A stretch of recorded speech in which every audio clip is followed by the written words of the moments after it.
అందరికీ నమస్కారం. ఇప్పుడే అందిన వార్త. బడ్జెట్ తర్వాత తొలిసారి వీటి ధరలు భారీగా తగ్గింపు అంటూ వార్తలు అయితే వస్తున్నాయి. మరి దాని గురించి వీడియో చేయడం అయితే జరుగుతుంది. ఫ్రెండ్స్, వీడియో స్కిప్ చేయకుండా చివరి వరకు చూడండి. అలా అయితే మీకు పూర్తి ఇన్ఫర్మేషన్ అనేది అందుతుంది. అలానే చాలామంది చూస్తున్నారు కానీ సబ్స్క్రైబ్ చేయడం మర్చిపోతున్నారు. దయచేసి సబ్స్క్రైబ్ చేయండి, అలానే లైక్ చేయండి. ఇంకా లేట్ చేయకుండా వీడియోలోకి అయితే వెళ్ళిపోదాం.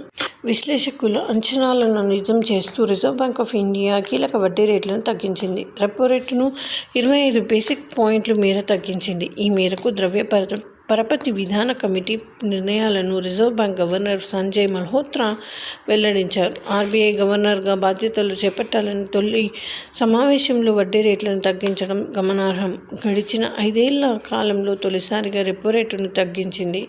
దీంతో రెపో రేటు 6.25% దిగివచ్చింది.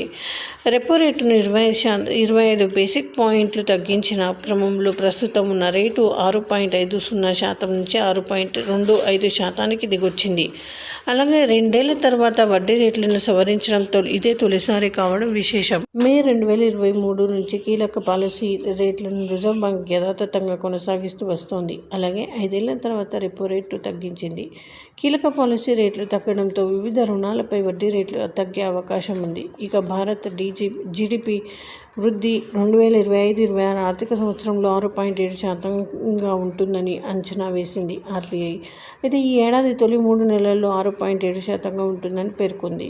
Q1లో 6.7%, Q2లో 7% ఉంటుంది అన్నట్టుగా, Q3, Q4లో 6.5% ఉండొచ్చని అంచనా వేసింది. అలాగే ద్రవ్యోల్బణం రేటు 4.8%కి పరిమితం కావచ్చని కూడా అంచనా అయితే వేసింది. మరి బ్యాంకింగ్, పేమెంట్ సిస్టమ్స్లో డిజిటల్ సెక్యూరిటీని పెంచేందుకు రిజర్వ్ బ్యాంక్ ఆఫ్ ఇండియా వివిధ చర్యలు తీసుకుంటుంది.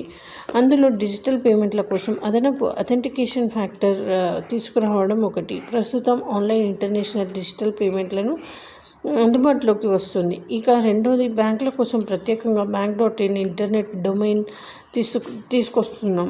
అయితే ఈ ఏడాది ఏప్రిల్ నుంచి ఈ డొమైన్ రిజిస్ట్రేషన్ అమల్లోకి వస్తుంది. దీని ద్వారా బ్యాంకింగ్ మోసాలను అడ్డుపట్టుకోవచ్చని అడ్డుకట్టయితే పడుతోంది. ఆ తర్వాత మరి బ్యాంకింగ్ మొత్తం ఆర్థిక రంగం కోసం FIN.in డొమైన్ తీసుకొస్తున్నాం అని ఆర్బీఐ గవర్నర్ సంజయ్ మల్హోత్రా అయితే తెలిపారు. మరి రెపో రేటు తగ్గడం వల్ల బ్యాంకులకు తక్కువ వడ్డీకి రిజర్వ్ బ్యాంక్ నుంచి రుణాలు అందుతాయి. దీంతో బ్యాంకులు కస్టమర్లకు ఆ బెనిఫిట్ అందిస్తాయి. కస్టమర్లకు ఇచ్చే రుణాలపై వడ్డీ రేట్లు తగ్గిస్తాయి. పర్సనల్ లోన్స్, గృహ రుణాలు, వెహికల్ లోన్స్ వంటి వాటిపై వడ్డీ రేట్లు తగ్గుతాయి. దీంతో నెలవారీ ఈఎంఐలు తగ్గుతాయి. ఇది మధ్యతరగతి ప్రజలపై భారాన్ని తగ్గిస్తుందని ఆర్థిక నిపుణులు అయితే చెబుతున్నారు. ఇది ఫ్రెండ్స్. సో ఈ విధంగా వార్తలు అయితే వస్తున్నాయి. మరి thanks for watching. Please like, share and subscribe.